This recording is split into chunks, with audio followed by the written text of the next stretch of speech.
Welcome back to my channel. ಹೊಸದಾಗಿ channel ನೋಡ್ತಾ ಇದ್ದರೆ ಸಬ್ಸ್ಕ್ರೈಬ್ ಮಾಡಿಕೊಂಡು ಸಪೋರ್ಟ್ ಮಾಡಿ.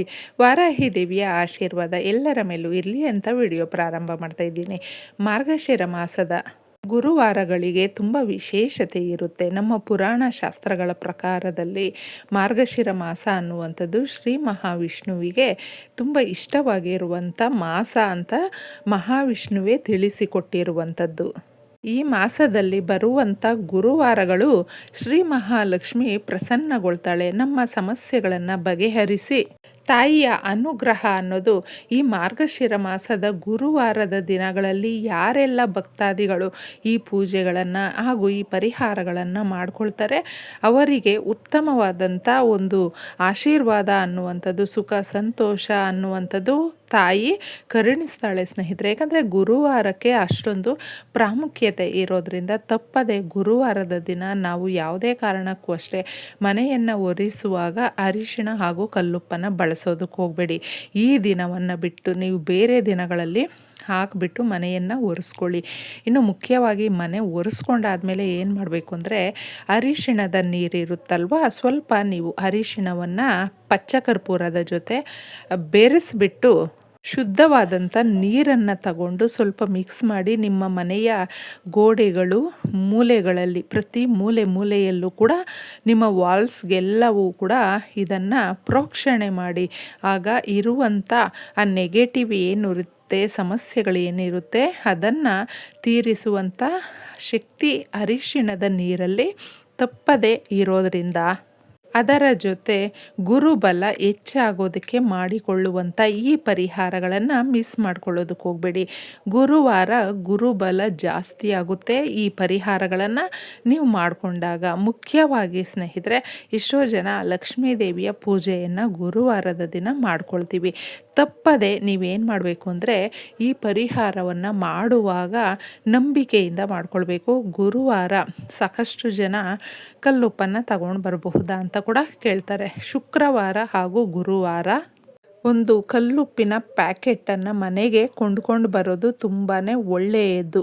ಯಾವ ಸೂಚನೆ ಕೊಡುತ್ತೆ ಅಂದರೆ ನಮಗೆ ಅಭಿವೃದ್ಧಿಯ ಸೂಚನೆ ಅನ್ನುವಂಥದ್ದು ಸಾಕಷ್ಟು ಸಿಗುತ್ತೆ. ಸಮಸ್ಯೆಗಳು ಒಂದೊಂದೇ ದೂರ ಆಗುತ್ತೆ. ತುಂಬ ಜನ ಏನು ಅಂದ್ಕೊಳ್ತಾರೆ ಅಂದರೆ ನಾವು ಯಾರಿಗೂ ಕೂಡ ಕಷ್ಟ ಕೊಡೋದಿಲ್ಲ, ಸಮಸ್ಯೆಗಳು ನಮಗೆ ಯಾಕೆ ಬರ್ತಾ ಇದೆ ಅಂತ ನಾವು ಅಂದ್ಕೊಳ್ತೀವಿ. ಆದರೆ ಒಳ್ಳೆಯವರಿಗೆ ಇದು ಕಾಲ ಅಲ್ಲ, ಕೆಟ್ಟೋರಿಗೆ ಮಾತ್ರನೇ ಚೆನ್ನಾಗಿರ್ತಾರೆ ಅಂತ ಆ ಥರ ನಮ್ಮ ಭಾವನೆ ಆಗಿರುತ್ತಷ್ಟೇ.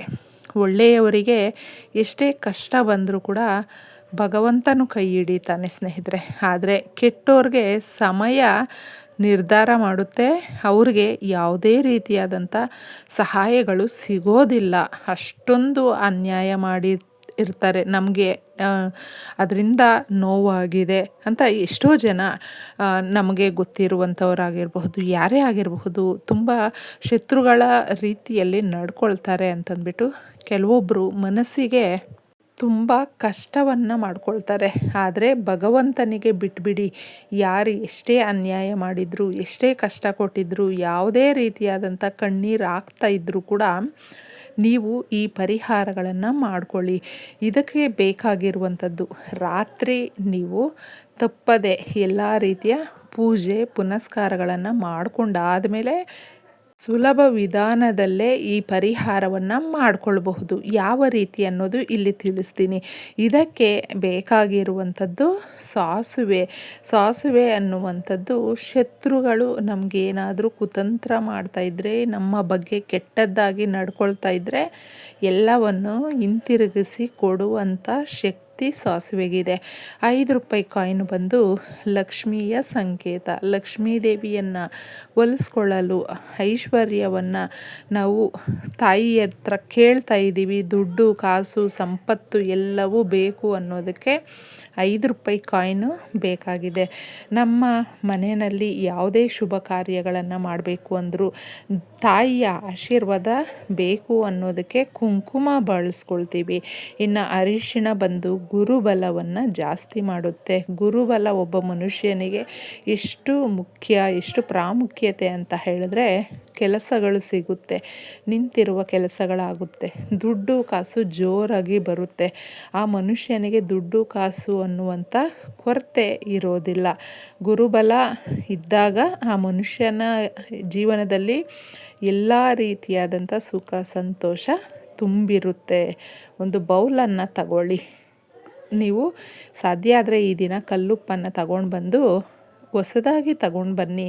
ಇದೇ ನಮ್ಮ ಮನೆಯಲ್ಲಿ ಅಂತ ಹೇಳಿದ್ರೆ ತೊಂದರೆ ಇಲ್ಲ, ಅದನ್ನೇ ನೀವು ಬಳಸಬಹುದು. ಒಂದು ಬೌಲಲ್ಲಿ 1 ಹಿಡಿಯಷ್ಟು ಕಲ್ಲುಪ್ಪನ್ನು ಹಾಕಿ, ಸ್ವಲ್ಪ ಸಾಸಿವೆಯನ್ನು ಹಾಕಬೇಕು, ಹಾಗೂ ಅರಿಶಿಣ ಕುಂಕುಮ 5 ರೂಪಾಯಿ ಕಾಯಿನನ್ನು ಕ್ಲೀನಾಗಿ ಅರಿಶಿಣದ ನೀರಲ್ಲಿ ತೊಳೆದು ಬಿಟ್ಟು ಇದನ್ನು ನೀವು ತಗೊಳ್ಬೇಕಾಗುತ್ತೆ. ಈ ಪರಿಹಾರಕ್ಕಾಗಿ ತಗೊಳ್ತೀವಲ್ವ, ದುಡ್ಡು ಕಾಸಿಗಾಗಿ ಅಥವಾ ನಮ್ಮ ಮನೆಯಲ್ಲಿ ಇರುವಂಥ ಕಷ್ಟಗಳು ದೂರ ಆಗಬೇಕು, ನಾವು ಯಾರಿಗೂ ನೋವು ಕೊಡ್ತಾ ಇಲ್ಲ, ಏನೋ ತೊಂದರೆ ಬಂದುಬಿಟ್ಟಿದೆ, ಏನೋ ಸಂಕಷ್ಟದಲ್ಲಿ ಸಿಕ್ಕಾಕ್ಕೊಂಡಿದ್ದೀವಿ, ಇದರಿಂದ ಪಾರು ಮಾಡು ತಾಯಿ ಅಂತಂದ್ಬಿಟ್ಟು ನಾವು ದೇವಿಯಲ್ಲಿ ಕೇಳ್ಕೊಳ್ಬೇಕು.